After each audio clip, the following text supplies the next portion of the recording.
नमस्कार। आज हम बात कर रहे हैं ड्यूशेन मस्कुलर डिस्ट्रॉफी यानी डीएमडी के बारे में। ये एक काफ़ी गंभीर स्थिति है और इसमें एक नई उम्मीद जगी है कैप्रिकॉन थेरेप्यूटिक्स की दवा डेरामियोसेल से। आज इसी पर हमारी चर्चा केंद्रित रहेगी।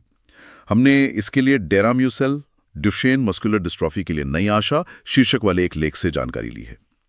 तो जैसा हम जानते हैं डीएमडी में मांसपेशियां लगातार कमज़ोर होती जाती हैं। नए इलाज की बहुत सख्त ज़रूरत है इसमें। और खबर यह है कि कैप्रिकॉन को अमेरिकी एफडीए से कुछ सकारात्मक प्रतिक्रिया मिली है। जी हाँ, और ये प्रतिक्रिया काफी महत्वपूर्ण है। एफडीए ने असल में डेरामियोसेल के बायोलॉजिक्स लाइसेंस एप्लीकेशन मतलब बीएलए को समीक्षा के लिए स्वीकार कर लिया है। बीएलए स्वीकार कर लिया है? हाँ, अच्छा। हाँ, आसान शब्दों में कहें तो कंपनी ने जो मंजूरी के लिए आवेदन दिया था ना, एफडीए ने उसे जांच के लायक माना है। इससे एक उम्मीद जगती है कि शायद प्रक्रिया तेज हो सकता है प्राथमिकता समीक्षा मिल जाए। प्राथमिकता समीक्षा? हाँ, प्रायोरिटी रिव्यू। और डीएमडी जैसी बीमारी में आप समझ सकते हैं जहां वक्त ही सब कुछ है, ये मरीजों और उनके परिवारों के लिए बहुत बड़ी खबर है। बिल्कुल।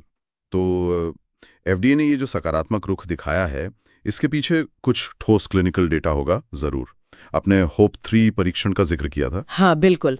होप 3 ये कैप्रिकॉ का एक बड़ा फेज 3 क्लिनिकल ट्रायल था। इसमें 100 से ज्यादा डीएमडी मरीज शामिल थे। 100 से ज्यादा? अच्छा जी, और इसके जो नतीजे आए हैं वही इस पूरी उम्मीद का आधार हैं। सबसे खास बात यह है कि परीक्षण में न सिर्फ मांसपेशियों की जो कार्यक्षमता है उसमें सुधार देखा गया, बल्कि हृदय की कार्यप्रणाली मतलब हार्ट फंक्शन में भी पॉजिटिव असर नजर आया। मांसपेशियों के साथ साथ दिल पर भी असर? ये तो वाकई बहुत महत्वपूर्ण बात लगती है। हाँ, ये बहुत ही अहम है, क्योंकि देखिए डीएमडी सिर्फ चलने फिरने की क्षमता पर ही असर नहीं डालता।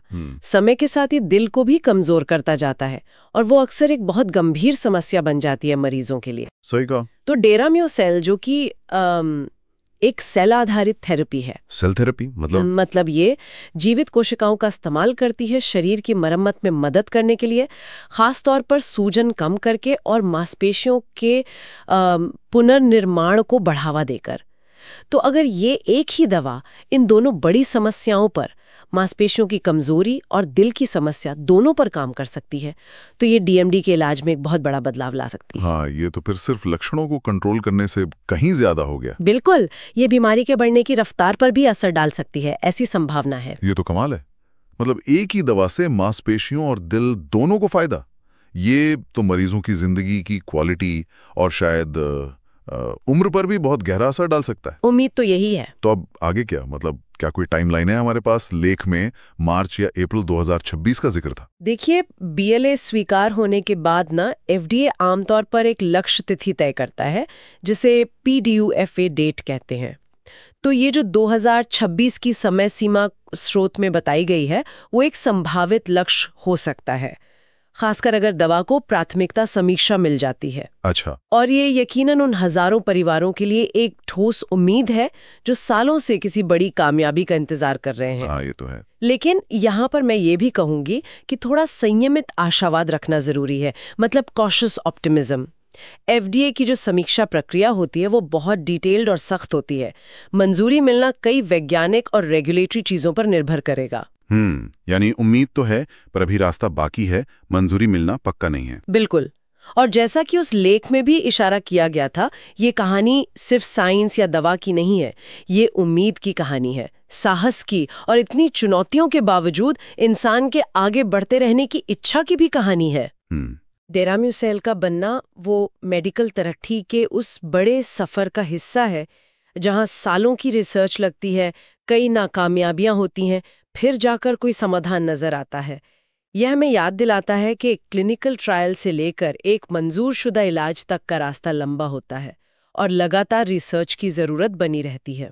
तो कह सकते हैं कि एक महत्वपूर्ण पड़ाव है, लेकिन मंजिल अभी दूर है। सही कहा। डेरामियोसेल अगर मंजूर हो जाती है तो ये डीएमडी समुदाय के लिए बहुत बहुत बड़ी जीत होगी, लेकिन ये हमें आगे के बारे में सोचने पर भी मजबूर करता है। जैसे कि क्या डेरामियोसेल जैसी सेल थेरेपीज ही डीएमडी और शायद दूसरी ऐसी जटिल बीमारियों के इलाज का भविष्य है? और अगर ऐसा है तो क्या हमारा हेल्थ केयर सिस्टम इस नए दौर की क्रांति के लिए पूरी तरह तैयार है? ये सवाल हमें सोचने पर मजबूर करते हैं। बिल्कुल, ये सोचने वाली बात है कि विज्ञान आगे बढ़ रहा है, पर क्या हम उसके साथ कदम मिलाने को तैयार हैं? बहुत शुक्रिया इस जानकारी के लिए। शुक्रिया।